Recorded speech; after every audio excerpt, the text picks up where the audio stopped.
This is TWiT. Glad you had a week, because I assume that by now, after physical therapy and emotional therapy, your eyes and your psyche have healed from the experience of having to look at an iPhone screen with a black notch at the top. I hope I haven't triggered you, because I know that this is a really emotionally devastating thing for so many people, that there is a notch at the top of the screen. Now, we're in a place of peace and love. Nothing will happen here that you do not want to happen, so you're completely in control. But if you can possibly walk us through the harrowing experience of using an iPhone that has a black notch at the top of the screen, we love it. My experience is not a normal one, because you're so excited when there's a brand new product that just like that excitement level lets you tolerate a lot of things that in the day-to-day average use you may not. So I saw them, I could not unsee it. I call it the horns. I like that term because Craig Federighi is really good at flashing those. Some people call it the forehead and the ears, whatever floats your boat. I can't unsee it. Like I did notice it, especially when I turned it landscape. You can shrink down things. Like if you fill the screen with a movie, like I filmed it with Wonder Woman, and at first I'm like, holy hell, this is the world's first real HDR device. HDR from color management all the way to screen. This is blowing my eyeballs out. But then I'm like, what's this thing on the left? So you can't not see it. When it's in portrait mode, it does sort of fade away. But when it's in landscape and you see it sort of encroaching on apps, and the apps have to be extra padded to go on the side, then you absolutely do notice it. Will I notice it a week after using it? I think so.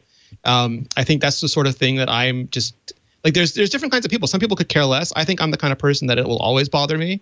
I would love to be proven wrong by that, but I just think, Andy, I'm not going to get over it. I'll put up with it, but I won't get over it. Over Macho Grande? Well, never. I'm never over Macho Grande.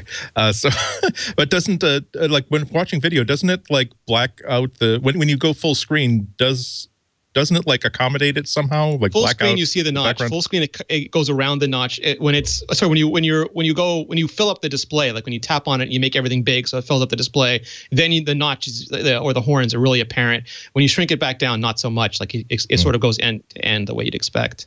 Yeah, I saw some developers were posting on Twitter particularly after Apple posted user interface guidelines for developers on how to embrace the notch, so to speak.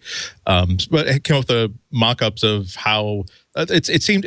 I had a hard time, not having seen the iPhone X in person yet. I had a hard time thinking that was going to be that big a deal. Maybe part of it is that I am a veteran of the Moto 360 watch. You know, that has the infamous flat tire at the bottom.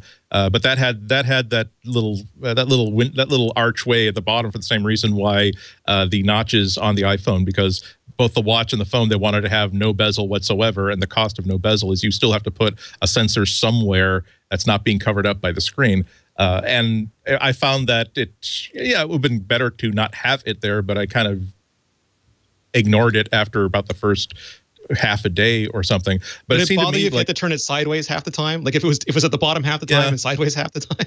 I mean, it's like, and with some of these mock-ups, it just seemed like, well, what if Apple, between now and November, when they ship this thing, they just added a system preference that says just make the status bar black all the time, in which case, partly because this is an OLED screen, it will just simply look like your same black status bar, only now you don't have something in the middle of it. You have things to the left and the right of it.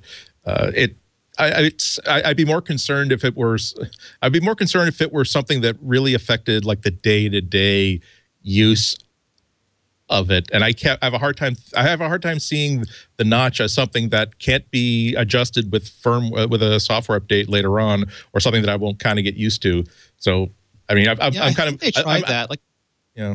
I'm pretty sure internally they've had this for a long time, and they've tried everything. Yeah. They've hidden the notch, they've embraced the notch, they've done variants of the notch, they've done sometimes notch, sometimes no notch. And again, I think that they just made a decision, and I don't know if it was a marketing decision. Marco Arment had a really good article yesterday saying that it allows Apple to have an iconic shape again, because the home button is gone, and now when they make that sort of icon or that glyph showing the iPhone, it's unmistakable. It doesn't look like an Android phone. It doesn't look like a generic phone. It looks like you tell immediately, oh, horns, it's an iPhone.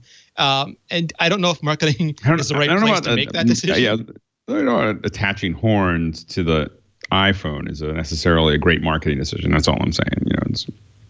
Yeah. Also, the Essential phone also has a notch, so it does look like another Android phone. Yeah. But again, like they, anytime you see a design on Twitter or anywhere else, Apple's engineers have done 20 variations of that and decided whether it's because of other issues or because of personal taste that they didn't want to go with that. Some people have said maybe that it would affect burn-in, but like Samsung has shown, you can, I forget, shake the interface slightly, like wiggle it so that the pixels change and you don't burn them in. So there's always workarounds for all these things. I think ultimately it's just that they decided they wanted to embrace the horns.